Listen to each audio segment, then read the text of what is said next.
dia cerita bahwa, "Pak, saya meninggal di sini, Pak." Nah, ayahnya Iksan langsung kaget. "Meninggal maksudnya gimana, Mas?" "Ya, saya meninggal di tempat yang Bapak tiduri itu."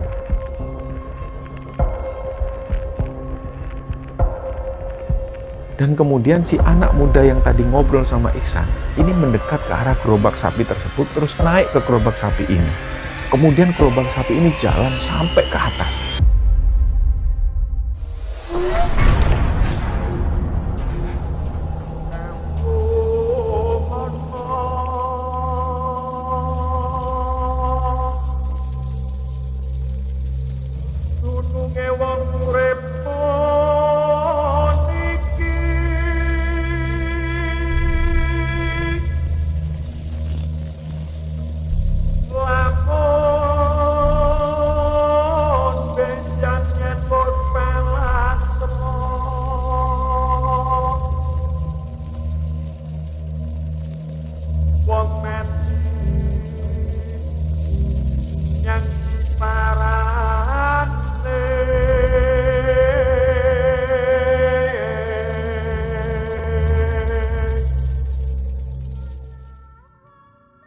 Bismillahirrahmanirrahim. Assalamualaikum warahmatullahi wabarakatuh. Sobat Gembara Sunyi dimanapun teman-teman berada.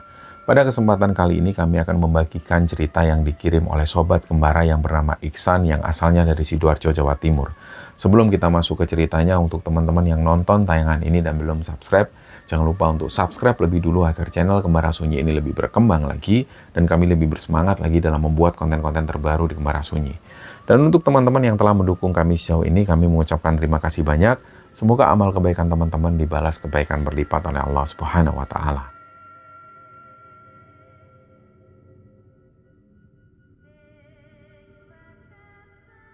Ada mitos dan cerita yang banyak beredar, terutama di kalangan pendaki yang mendaki di Gunung Arjuna.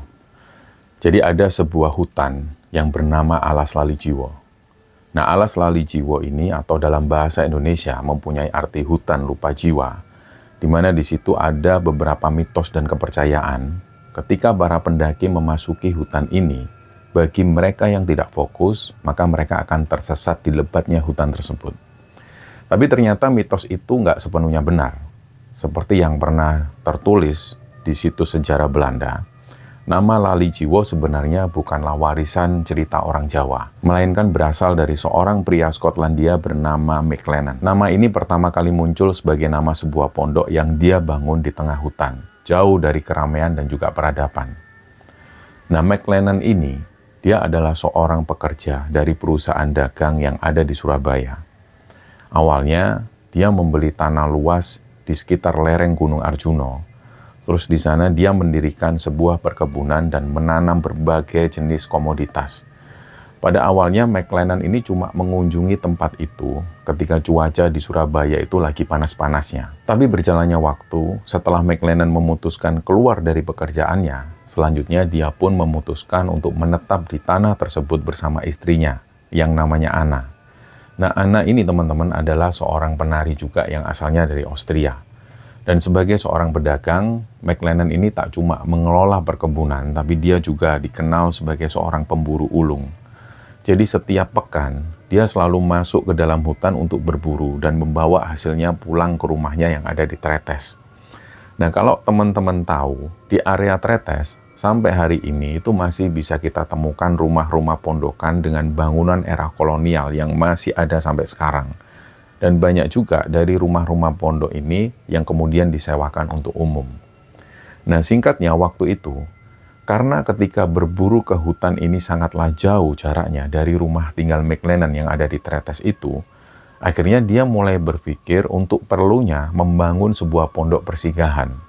Nah, pondokan ini rencananya akan dibangun oleh McLennan di ketinggian sekitar 200 meter di atas permukaan laut, dan lokasinya ini ada di lereng Gunung Arjuna.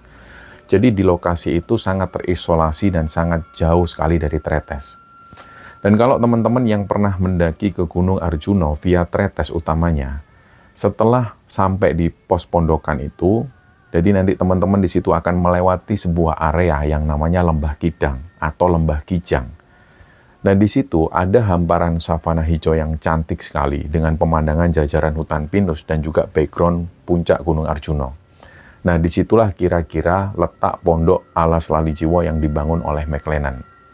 Dan di situ McLennan akhirnya menamai pondokan tersebut dengan nama yang cukup puitis dalam bahasa Belanda, yang kira-kira artinya dalam bahasa Indonesia itu adalah lupa jiwa atau jiwa yang terlupakan. Tapi pada akhirnya dia kemudian memutuskan untuk merubah namanya, dan dia memutuskan untuk menggantinya dengan bahasa Jawa, bahasa lokal, dan kemudian dia menyebutnya dengan Lali Jiwo. Nah, penamaan Lali Jiwo ini menggambarkan betapa terisolasinya tempat tersebut. Jadi, pondokan ini itu seakan terlupakan oleh dunia, jauh dari keramaian dan juga kesibukan. Nah, seiring berjalannya waktu, McLennan akhirnya juga membangun jalur pendakian yang menghubungkan Tretes dan juga Pondok Lali Jiwo. Dia bahkan kemudian mempromosikan tempat tersebut sebagai tujuan wisata berburu untuk orang-orang Belanda yang tinggalnya di Surabaya. Dan gak butuh waktu lama, Pondok Lali Jiwo akhirnya menjadi salah satu destinasi populer di kalangan mereka. Dan pada tahun 1903, sebuah laporan perusahaan perjalanan Belanda menceritakan perjalanan mereka menuju ke Lali Jiwo. Di situ mereka memulai perjalanan mereka ini dengan menunggang kuda dari Tretes menuju ke Pondok Lali Jiwo itu. Dan sesampainya di pondok tersebut, mereka kemudian istirahat sejenak dan menikmati keindahan alam di sana. Terus kemudian mereka lanjut berjalan kaki, mereka mendaki ke kawah Gunung Arjuna. Nah, di situ mereka gambarkan betapa indahnya pemandangan di alas Lali Jiwo, terutama ketika matahari terbenam dan ketika matahari terbit di pagi hari. Tapi yang terjadi di masa lalu, ini memang nggak ubahnya seperti di masa sekarang, teman-teman. Jadi ketika ada tempat yang bagus dan viral, pada akhirnya akan mengundang banyak orang untuk menuju ke tempat tersebut. Sama halnya seperti viralnya Pondok Lali Jiwo waktu itu. Akhirnya hal ini pun mulai menarik perhatian lebih banyak orang. Hal ini juga dibarengi dengan kemudahan akses menuju ke Prigen dan menuju ke Tretes, yang dulunya memang jalur ini sulit sekali dijangkau. Dan akhirnya kawasan ini mulai berkembang menjadi destinasi wisata pegunungan yang ramai sekali dengan villa-villa mewah yang dibangun di sana. Yang villa-villa ini kemudian dibangun untuk para pensiunan pekerja Belanda dan juga para janda-janda kaya yang ingin bersantai di tempat tersebut. Dan pada tahun 1928, sebuah artikel di koran The Indies Koran menulis, Tretes ini waktu itu jadi semakin ramai dengan adanya villa-villa baru. Jadi di situ ditulis di koran tersebut, banyak pekerja-pekerja Belanda yang pensiunan dan mereka akhirnya memilih untuk menghabiskan waktu mereka di sana. Dan pada akhirnya kawasan Tretes ini semakin terkenal sebagai tempat liburan yang nyaman dengan pengunjung yang datang setiap akhir pekan. Tapi di sisi lain, McLennan nggak sempat melihat perkembangan pesat pondokannya itu. Beliau meninggal pada tahun 1929, meninggalkan istrinya dan juga ahli warisnya yang terus tinggal di Pondok Lali Jiwo.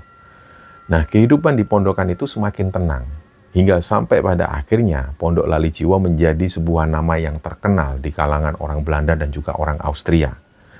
Di masa-masa setelah kematian McLennan, Pondok Lali Jiwo ini masih sering dibicarakan. Jadi beberapa pers dari Austria itu bahkan mencari tahu keberadaan ahli waris McLennan. Tapi pencarian itu pada akhirnya sia-sia. Dan pada akhirnya cerita tentang Lali Jiwo ini pun semakin menghilang seiring berjalannya waktu. Pada tahun 1940-an, ada kabar beredar bahwa pemerintah Belanda berencana membangun jalan menuju ke pondokan tersebut. Di situ banyak yang mulai khawatir. Dan di situ ada seorang pembaca koran ini yang kemudian menulis, kalau sampai jalan mobil ini sudah sampai menuju ke pondokan Lali Jiwo, artinya Pondok Lali Jiwo ini bukan lagi tempat yang memberikan ketenangan, namun menjadi kawasan yang sangat bising sekali. Nah, tapi pada akhirnya karena situasi perang kemerdekaan, rencana pembangunan ini pun kemudian dibatalkan. Dan setelah Belanda meninggalkan Indonesia, alas Lali Jiwo ini semakin hilang dari ingatan. Dan entah kapan persisnya Pondok Lali Jiwo itu akhirnya benar-benar sudah nggak ada lagi di sana. Dan kemungkinan besarnya, bangunan ini sudah rusak, roboh, dan sisa-sisa kayunya kemungkinan dimanfaatkan untuk keperluan yang lain oleh warga sekitar. Nah, kalau teman-teman penasaran di mana letak Pondok Lali Jiwo, naiklah ke Gunung Arjuna. Ketika sampai di area Lembah Kidang, teman-teman menghadap ke arah savana dengan pemandangan hutan pinus, disitulah dulunya Pondok Lali Jiwo ini berada. Nah, cerita di episode kali ini, di sini kami ingin membagikan cerita dari sobat kembara yang bernama Iksan. Jadi teman-teman, Iksan ini asalnya dulunya dia tinggal di Pasuruan, Jawa Timur. Dulu di sekitaran tahun 1992 sampai pada tahun 2005, Iksan dan keluarga pernah tinggal di daerah Tretes. Jadi dulu Iksan ini masih ingat, ayahnya pernah menjadi penjaga sebuah villa di Tretes. Di masa-masa itu Iksan ini masih sering ikut ayahnya ketika menjaga villa, terutama ketika dia libur sekolah. Nah, selain menjaga villa, ayahnya Iksan ini juga kadang di waktu liburnya beliau naik ke Gunung Arjuno, masuk hutan, bahkan kadang sampai nginep di hutan. Di sana, di dalam hutan itu beliau mencari madu dan kadang juga untuk memburu burung kicauan. Pada saat itu memang beliau nggak tahu bahwa berburu burung berkicau di gunung ini adalah hal yang buruk bagi kesinambungan alam. Yang jelas pada saat itu, ayahnya Iksan ini cuma mengambil madu dan berburu burung untuk menyambung hidup. Tapi hal ini sudah nggak pernah lagi dilakoni oleh ayahnya Iksan. Nah, di cerita ini, Iksan pengen membagikan pengalaman Iksan dan ayahnya yang waktu itu pernah menginap di Gunung Arjuno selama 2 malam ketika Iksan waktu itu menemani ayahnya mencari madu dan mencari burung. Nah, lokasinya mereka itu pernah berada di pedalaman alas Lali Jiwo, dan disitulah Iksan dan ayahnya ini mengalami beberapa kejadian mistis. Jadi ceritanya sore itu, ayahnya Iksan ini pulang ke rumah. Biasanya di jam-jam sore menjelang maghrib, ayahnya pulang dari menjaga villa, dan karena jam itu beliau ini sudah digantikan oleh orang lain. Nah, disinilah ayahnya Iksan itu bilang bahwa 2 hari ke depan beliau akan libur kerja karena digantikan oleh temannya, yang temannya ini minta jaga sampai 2 hari ke depan. Jadi teman ayahnya Iksan ini cerita kalau dia ini lagi butuh tambahan uang untuk biaya nikahan anaknya. Jadi dari situlah kemudian jam jaga ayahnya Iksan ini diambil oleh teman ayahnya itu. Nah, dari situ ayahnya Iksan merelakan jam jaganya selama 2 hari untuk diambil oleh temannya. Disinilah ayahnya Iksan itu bilang ke Iksan, "Sudah Le, besok kamu bolos aja, biar ibumu nanti yang membikinkan surat ke sekolah." Nah, di situ ketika mendengar hal ini, Iksan itu senang banget karena dia bolos sekolah. Dan di satu sisi lain, dia juga sudah lama sekali nggak bepergian dengan ayahnya. Singkatnya, keesokan paginya setelah sholat subuh, mereka pun berangkat masuk hutan. Dan jalur yang mereka lalui ini bukan seperti jalur yang dilalui oleh para pendaki, tapi nantinya mereka akan ketemu di pos Kokopan. Nah, bagi warga sekitar, mereka ini punya jalur sendiri untuk masuk ke hutan. Kadang-kadang ada beberapa warga itu yang untuk mencari kayu bakar, mencari pakan untuk ternak mereka, atau hal-hal lain yang membuat mereka harus masuk hutan. Mereka ini masuknya dari jalur tersebut, jalur yang memang dibuat sendiri oleh warga. Tapi memang di sini jarang ada warga yang naik sampai ke atas, naik sampai ke puncak itu jarang sekali. Karena keperluan mereka ya juga hanya di sekitar hutan di bagian bawah, nggak sampai ke atas. Dan karena waktu itu Iksan dan ayahnya ini akan mencari madu, kemungkinan besarnya mereka akan naik sampai ke atas. Dan kemungkinan juga mereka akan sampai ke alas Lali Jiwo, atau bahkan mungkin harus lebih naik lagi ke atas menuju ke puncak. Dan memang Iksan dan ayahnya ini harus nginep di sana. Jadi perbekalan yang mereka bawa pun juga nggak terlalu lengkap. Mereka bawa beberapa mie instan, mereka bawa panci dengan diameter yang nggak terlalu besar juga.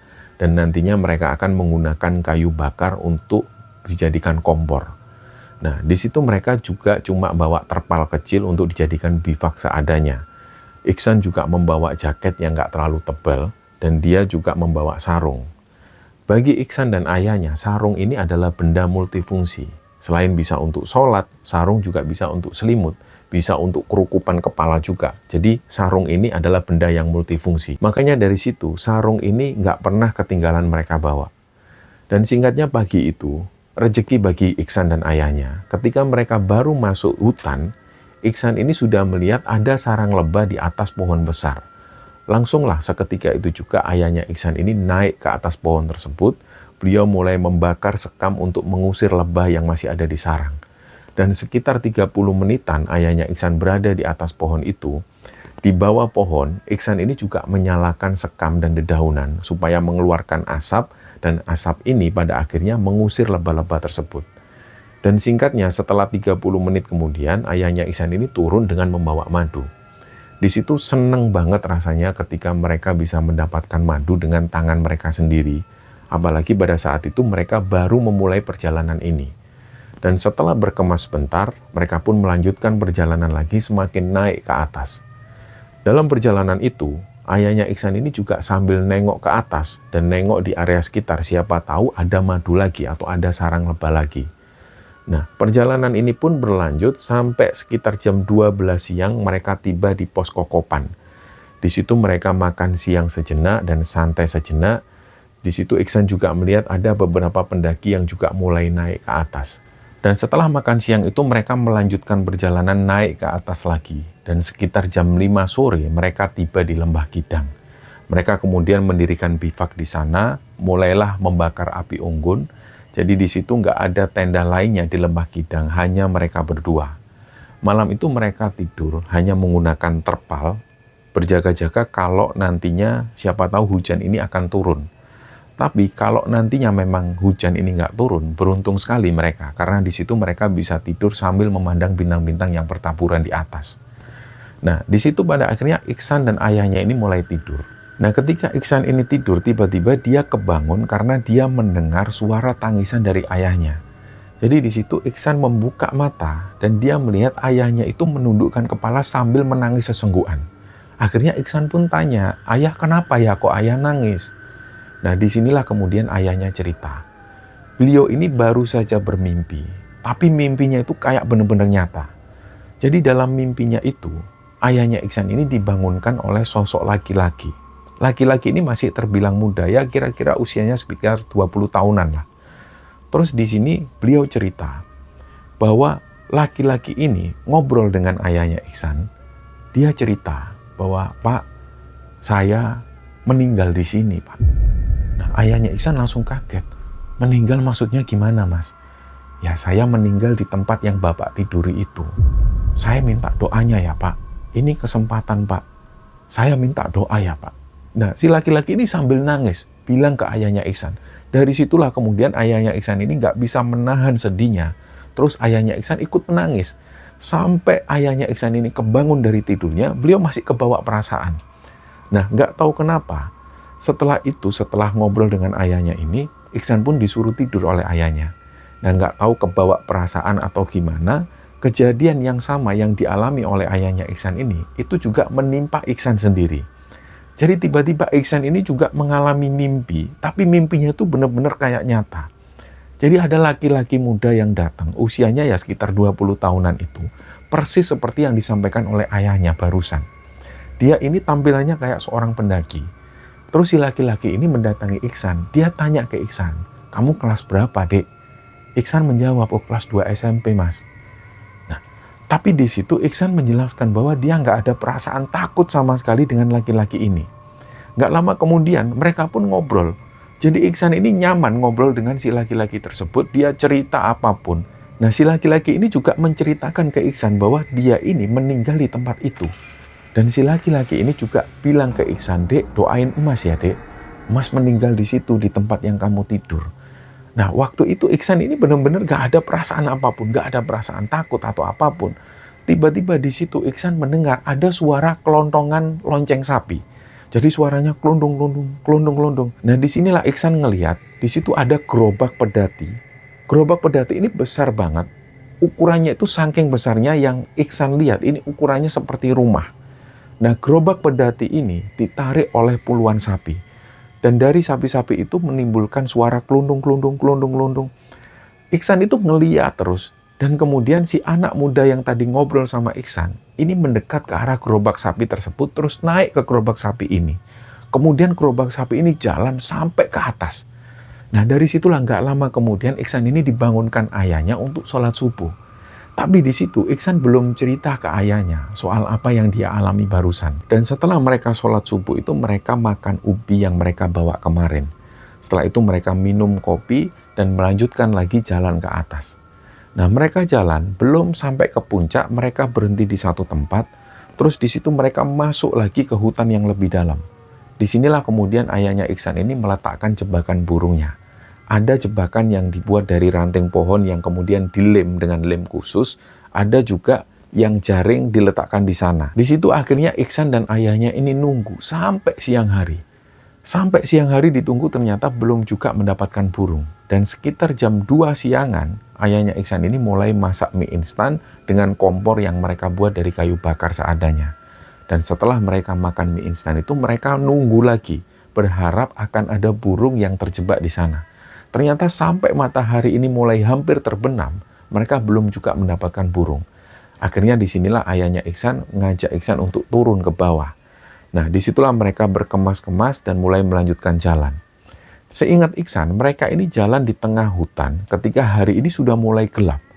Karena senter yang mereka miliki ini cuma satu. Jadi di sini ayahnya Iksan nyuruh Iksan berhenti sejenak di situ, dan di sini mereka akan memutuskan untuk bermalam. Karena mereka ini jalan ketika hari ini sudah mulai gelap, jadi mereka nggak akan bisa melanjutkan perjalanan lagi. Disinilah ayahnya Iksan itu bilang, ini kita belum sampai lembah Kidang Le, kita ngecamp di sini aja, karena kita sudah nggak bisa ngelihat lagi. Nah, akhirnya sebelum mereka ini mau melaksanakan sholat, Iksan ini sering banget di situ ngelihat banyak sekali kelebatan putih yang lewat di area tersebut. Sampai waktu itu Iksan ini berkata dalam hati, ini kok banyak banget yang seliweran di sini, gimana nanti malam kondisinya, apa nggak malah lebih serem? Tapi dia tetap menyimpan hal ini, dia nggak membicarakan hal tersebut ke ayahnya, dia simpan sendiri. Dan setelah mereka sholat, mereka makan malam, mereka pun langsung tertidur. Nah, sebelum mereka tidur itu mereka sudah menyalakan api unggun persis di samping mereka tidur. Dan gak lama kemudian, Iksan dan ayahnya ini mendengar ada suara petir yang bergemuruh. Dan itu terdengar berulang kali. Akhirnya ayahnya Iksan ini kebangun dari tidurnya, beliau menyiapkan bivak supaya nantinya air hujan ini gak menembus ketika mereka tidur. Tapi lama-lama ketika mereka mendengar suara petir yang bergemuruh ini, suara petir itu semakin menyambar-nyambar. Nah, dari situ mereka berdua ini agak heran. Lama-lama suara petir yang mereka dengar ini, suaranya itu berubah. Ternyata ini bukan suara petir yang bergemuruh, tapi semacam suara hewan. Dan suaranya itu benar-benar besar banget. Nah, suara ini semakin mendekat ke arah mereka. Langsunglah dari situ Iksan ini mulai mendekat ke ayahnya. Dia benar-benar takut malam itu. Dan disinilah ayahnya Iksan itu berusaha menenangkan Iksan. Iksan ini dirangkul oleh ayahnya. Beliau bilang ke Iksan, Le, baca doa, Le, baca doa. Iksan tahu waktu itu ayahnya ini juga panik. Karena suaranya itu benar-benar kencang banget. Suaranya ini benar-benar menggema kemana-mana. Disinilah ayahnya Iksan ini bilang, Le, minta pertolongan sama Allah, Le. Dan kemudian suara ini semakin mendekat ke arah mereka. Kayak seolah-olah sosok besar ini berjalan menuju ke arah Iksan dan ayahnya. Tapi wujud dari sosok ini nggak pernah terlihat sama sekali. Dan hal itu terjadi sekitar 10 menitan. Dari sini Iksan bilang ke ayahnya, ya, kula mboten saged tilem ya. Aku nggak bisa tidur ya. Terus akhirnya ayahnya Iksan bilang ke Iksan, ya sudah, kamu nggak usah tidur, nggak apa-apa, ayah temenin sampai pagi ya. Nah, akhirnya di situ mereka putuskan untuk tidak tidur sampai pagi hari. Dan ketika mereka terjaga itu, ayahnya Iksan sempat menawarkan ke Iksan, Le, bikin mie instan mau, Le? Mau ya, mau ya. Nah, singkatnya mereka pun bikin mie instan, dan disinilah kemudian ada kejadian yang nggak masuk akal sekali. Dan kejadian ini benar-benar nggak masuk akal. Jadi pas mereka itu masak mie instan, mereka ini masak langsung 2 bungkus mie instan. Nah, panci yang mereka pakai ini diameternya itu nggak terlalu besar.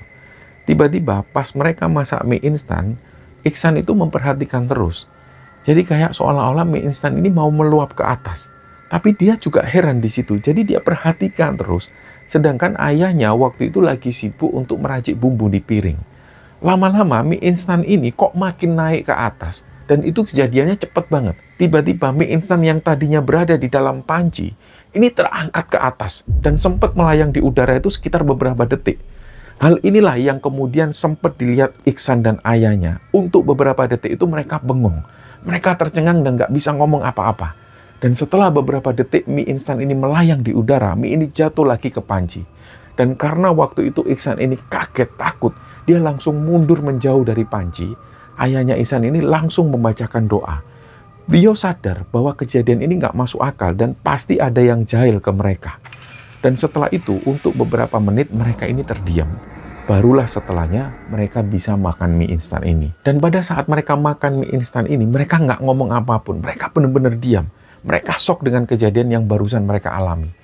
Dan sekitar jam 1 dini hari, mereka dengar ada suara langkah kaki orang jalan. Tapi pas mereka lihat, nggak ada wujud apapun di situ. Nggak ada satu orang pun yang lewat.